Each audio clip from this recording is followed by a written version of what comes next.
What's up, everybody? Welcome to Podcast Now. I'm Alex, and in this video, I want to talk about Saros. We got the 5 minutes of gameplay. It looks absolutely spectacular. It even caught me a little bit off guard, which I want to talk about a little bit in this video, because, yesterday we were talking about it, right? Getting ready. We knew it was going to be at the state of play.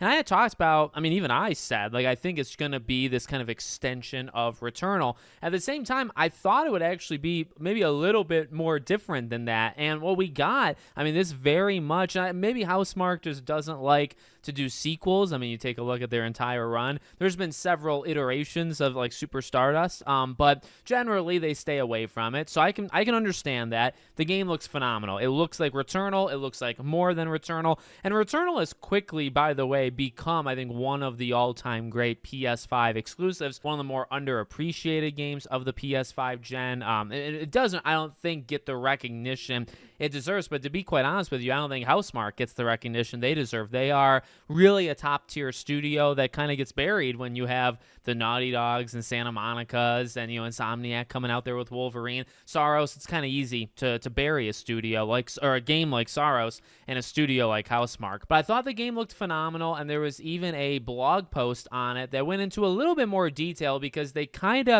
hinted at in what is the gimmick of this game, right? This kind of you live, you die, you live again. But what is going on in this game? Well, it turns out it's actually a loadout type system. You have a human kind of bracket, and then you have an alien type bracket, and you can kind of mix and match and choose things from those loadouts, and that is what you are really, I guess, expanding from one playthrough to the next, because, you die, you get that second wind, and after that happens, it's over. So what do you do to, how do you continue on? How do you kind of lean into that genre? And so the way they're doing it is this loadout system. I imagine, that you're going to go throughout the game, and you're going to find different weapons, different maybe armor types, all this stuff, and you can kind of mix and match, and that's how you progressively, as the game goes, get stronger and stronger. They did talk about in the blog post of when you kind of come back to life, there might be brand new enemies. So maybe similar environment, but then the enemies are going to kind of swap in and out.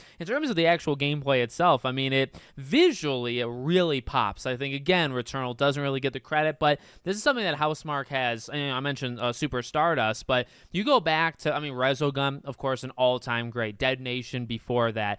Even games like Alienation and Nex Machina. Nex Machina is maybe my favorite Housemarque game they've ever made, which does include Returnal. So unbelievably good, but very pretty. A lot of these games are insanely beautiful games. They talk about in the blog post that they are having help from everybody. The XDev team is helping them. Nix's is helping them. They got a lot of, whether it's the sound and music, whether it's the visuals and kind of performance, they got help from pretty much every, corner of PlayStation Studios. But the game, it's looking so good. Again, it's just one of those things that I think you just have to play. I talked about it a little bit in yesterday's video.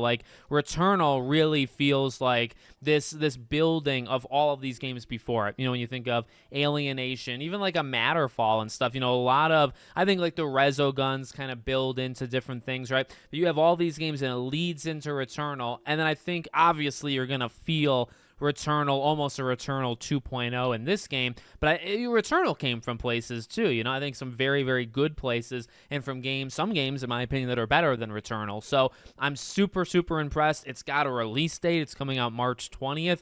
I did not expect that. Did I even predict? I don't even think I did. I don't think I thought there was going to be a date given. I think the best I would have hoped for was a season. You say spring or you say summer. This is an early one, and this really kind of sets the tone because you got Saros in the beginning. You got things like the Marvel fighting game, of course. That's a huge one for a very different audience, but that comes out next year. Of course, Wolverine ending the year. You probably have God of War somewhere in between that, the Metroidvania. So very good start, because I really believe, when you kind of look back at the God of War Ragnaroks and the Spider-Man 2s and all that stuff, I think people have very mixed opinions, I actually think, on some of those games.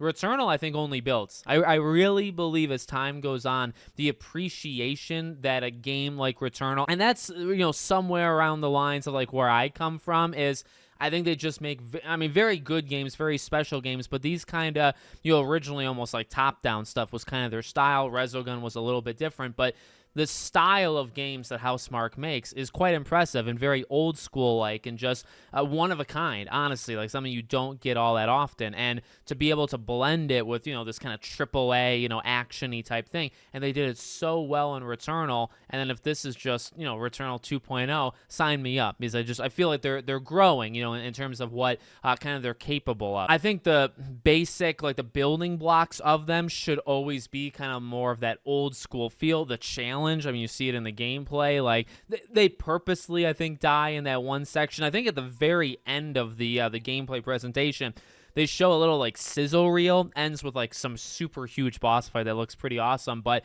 you see, I feel like when they're jumping from enemy to enemy and hitting them, physically, hand to hand, you can see like, oh, that's an advanced player. And some of the gameplay that they were showing in the 5-minute thing, I feel like they were purposely doing things in a certain way. So let me know what you guys think in the comments. Make sure, as always, you're subscribed to the channel, bell icon turned on, and I hope to see you all on the next one.